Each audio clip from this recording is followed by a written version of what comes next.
आज हम बात करने जा रहे हैं टोटल नी रिप्लेसमेंट के बारे में। जैसा आपको मालूम ही है, टोटल नी रिप्लेसमेंट यानी घुटना जोड़ का प्रत्यारोपण एक ऐसी सर्जरी है जिसमें हम ऑस्टियोआर्थराइटिस नाम की जो बीमारी रहती है, जिसमें घुटना जो है घिस जाता है और मरीज को बहुत ज़्यादा दर्द होता है, उसको हम ऑपरेशन से ठीक कर देते हैं ताकि वो मरीज जो है लंबे समय तक बिना दर्द के, बिना दवाइयों के चल सके।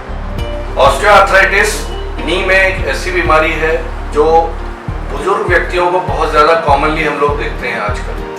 55, 60, 65 कई मरीज हमारे पास में इस उम्र के लोग आते हैं जिनको चलने में तकलीफ है, जिनके घुटने दुखते हैं, जिनको सीढ़ियाँ चढ़ने उतरने में तकलीफ है, जो आलती पालती नहीं लगा पा रहे और इसके लिए वे चिंतित रहते हैं कि हमें क्या करना चाहिए। मैं उनसे ये बोलता हूँ कि स्टेज वाइज हम उसका ट्रीटमेंट यदि बराबर करें तो पेशेंट का दर्द भी दूर हो जाता है और उसकी जो लाइफ की एक्टिविटी है वो अच्छी हो जाती है, उसकी फिजिकल क्वालिटी ऑफ लाइफ जो है वो इम्प्रूव करती है। ऑस्टियोआर्थराइटिस एक सामान्य बीमारी है जो हर व्यक्ति को उम्र के साथ साथ होगी, क्योंकि जो घुटने भगवान ने हमें बना के दिए हैं वो 50, 55, 60 साल तक के चलने वाले हैं।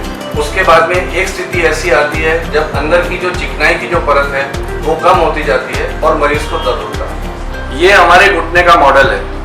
इसमें ऊपर की जांघ की हड्डी और नीचे की पैर की हड्डी के बीच में भगवान ने चिकनाई की एक परत दी है जिसको हम कार्टिलेज बोलते हैं। समय के साथ साथ यह कार्टिलेज घिस जाती है जो ऑस्टियोआर्थराइटिस नाम की बीमारी करती है और जिसके कारण यह हड्डी का बढ़ना, चाल का टेढ़ा होना, घुटने आड़े टेढ़े होने, दर्द होना, सीढ़ियाँ चढ़ने उतरने में तकलीफ और ये सब इसके साइंस रहते हैं। इससे हमें ये पता लग जाता है कि पेशेंट को ऑस्टियोआर्थराइटिस हो रहा है।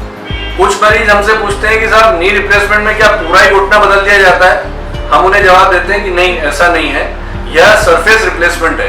यदि हम नी के इस मॉडल को देखें तो ये जांघ की और टिबिया की जो हड्डी है, इसकी जो खराब सरफेस है, इसी को हम रिप्लेस करते हैं और ये जो मेटल और ये मेटल रहता है ये हम इसमें फिक्स कर देते हैं और उसको फिर वापस से उसको फिट कर देते हैं सो दैट ये जो जॉइंट है ये पूरा अच्छे से चलता है।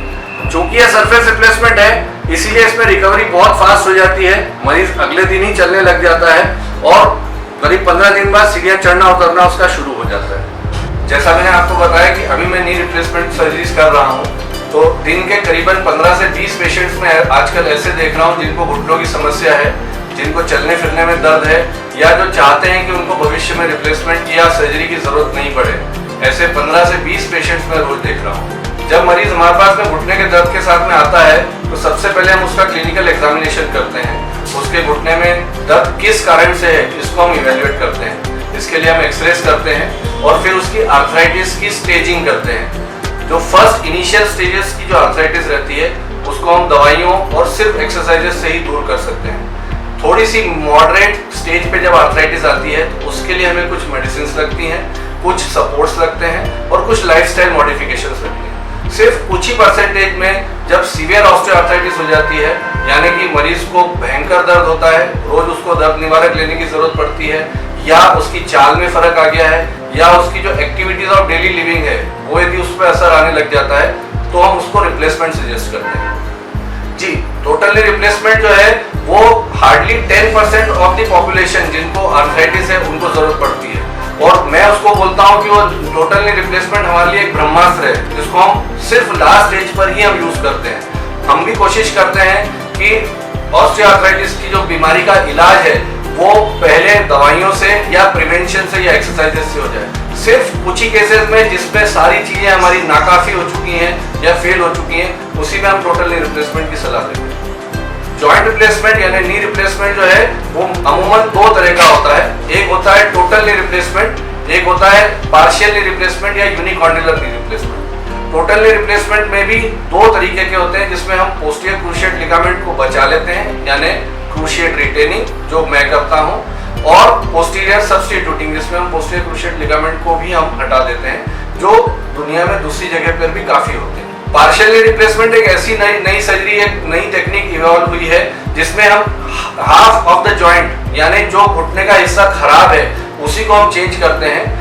ये उन केसेस में है जो व्यक्ति चल फिर रहा है लेकिन उसको थोड़ा थोड़ा दर्द रेगुलर बना हुआ है और उसकी चाल उससे अफेक्ट हो रही है और वो चाहता है कि अगले 20 से 25 साल उसको कोई तकलीफ नहीं आए, उसके लिए हम पार्शियल नी रिप्लेसमेंट सजेस्ट करते हैं। एक बार जब हम ये फैसला कर लेते हैं कि हाँ इस मरीज को टोटली रिप्लेसमेंट या पार्शियली रिप्लेसमेंट की जरूरत है, तो हम उसके कुछ टेस्ट करते हैं जिसको हम प्री ऑपरेटिव प्रोफाइल बोलते हैं, यानी ऑपरेशन से पहले की जाने वाली जो जांचें, जिससे हमें ये पता लग जाता है कि उसके शरीर के बाकी हिस्से जैसे हार्ट, लिवर, लंग्स, किडनीज ये बराबर काम कर रहे हैं कि नहीं, उसको कोई खून की जरूरत तो नहीं है, उसको कोई स्पेशल दवाइयां देने की जरूरत तो नहीं है, उसका ईसीजी, इकोकार्डियोग्राफी और एक जनरल फिजिशियन द्वारा चेकअप। जब ये हो जाता है और वहां से हमें हरी झंडी मिल जाती है, तब ऑपरेशन के एक दिन पहले हम मरीज को एडमिट करते हैं। जिस दिन हम सर्जरी करते हैं उसके अगले दिन हम मरीज को खड़ा कर देते हैं और तीसरे चौथे दिन जब मरीज चलता है और उसके इंजेक्शंस बंद हो जाते हैं, जब हम उसको डिस्चार्ज करते हैं। यूनिलैटरल नी रिप्लेसमेंट यानी हम एक घुटना यदि हम करते हैं तो हॉस्पिटल में 3 से 4 दिन रुकना पड़ता है। बायलैटरल नी रिप्लेसमेंट के लिए 6 से 7 दिन रुकना पड़ता है। मैं पिछले 10 सालों से नी रिप्लेसमेंट सर्जरी कर रहा हूँ। 10 साल में और आज में काफी डिफरेंस मैं देखता हूँ। 10 साल पहले जो मरीज थे उनमें एक्सेप्टेंस कम थी, उनमें घबराहट बहुत ज्यादा थी, उनको डर लगता था कि मैं ऑपरेशन के बाद में अभी जिस स्थिति में चल रहा हूँ क्या उस स्थिति में चल पाऊंगा कि।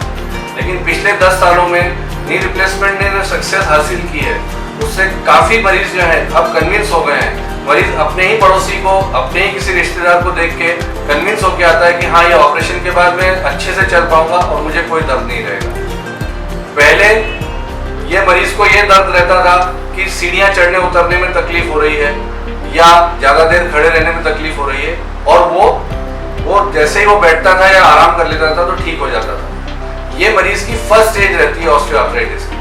जैसे जैसे स्टेजिंग बढ़ती जाती है दर्द भी बढ़ता है, दर्द की इंटेंसिटी भी बढ़ती है और जो आपकी एक्टिविटीज है, जो रूटीन लाइफ है, वो भी अफेक्ट होना स्टार्ट हो जाती है। जब घुटने के दर्द के साथ में मरीज हमारे पास में आता है तो उसकी पहली कंसर्न ये रहती है कि ऑपरेशन के बाद में मैं अच्छे से चल पाऊंगा या मुझे कोई दर्द होगा कि नहीं। तो हम मरीज को बोलते हैं कि ये ऑपरेशन किया ही इसलिए जा रहा है कि आप इस स्थिति में आज जो चल रहे हैं या नहीं चल पा रहे हैं, इस स्थिति से 100% आपको सुधार होगा और जो नी रिप्लेसमेंट के बाद में जॉइंट पेन जो है वो आपका चला जाएगा, क्योंकि आर्टिफिशियल जब हम जॉइंट लगा देते हैं तो उसमें दर्द होने का कोई सवाल ही नहीं। Prevention is always better than cure. यदि हम मरीज को देख रहे हैं तो पहला प्रयास हमारा ये होता है कि वो नॉर्मल एक्सरसाइजेस से, नॉर्मल वॉक से वह दर्द पे काबू पा ले। कुछ एक्सरसाइजेस जॉइंट के लिए स्पेसिफिक है जिनको हम क्वाड्रिसेप्स स्ट्रेंथनिंग एक्सरसाइजेस बोलते हैं, वो हमारे फिजियोथेरेपी डिपार्टमेंट में हम सिखाते हैं। वो मरीज को ताउम्र करनी चाहिए ताकि उसको घुटने की दर्द बढ़े नहीं, और जिन लोगों को ऑपरेशन की जरूरत है उनके घुटने इस तरह से मजबूत रहें ताकि वो ऑपरेशन के बाद में अच्छे से चल पाए। रही बात आलती पालती लगाने की या नॉर्मल रूटीन में चलने की, तो मेरा ये सुझाव रहता है कि भगवान ने जो हमें जोड़ दिए हैं वो चलने के लिए ही बनाए हैं। यदि हम नहीं चलेंगे या एक जगह पे बैठे रहेंगे तो हमारा वजन बढ़ेगा, हमारा कोलेस्ट्रॉल बढ़ेगा, हमारा ब्लड प्रेशर बढ़ेगा, हमें दूसरी जो मेडिकल प्रॉब्लम्स हैं वो आएंगी। तो हमें चलना तो चाहिए ही, और दर्द के बिना यदि चलेंगे, चाल यदि हमारी सीधी रहेगी तो हमारी जो लाइफ की दूसरी प्रॉब्लम्स है, मेडिकल प्रॉब्लम्स, उस पर भी हम कंट्रोल कर लेंगे। कुछ मरीज जो मोटापे के बाद में जिनका हमने ऑपरेशन किया है वो हमारे पास में 3 या 4 महीने बाद जब आते हैं तब हम पाते हैं कि वो 5 या 6 किलो उनका वजन बिना कुछ एक्स्ट्रा काम किए ही उनका कम हो गया है, क्योंकि उनकी जो एक्टिविटी है, उनकी जो मोबिलिटी है वो बढ़ जाती है।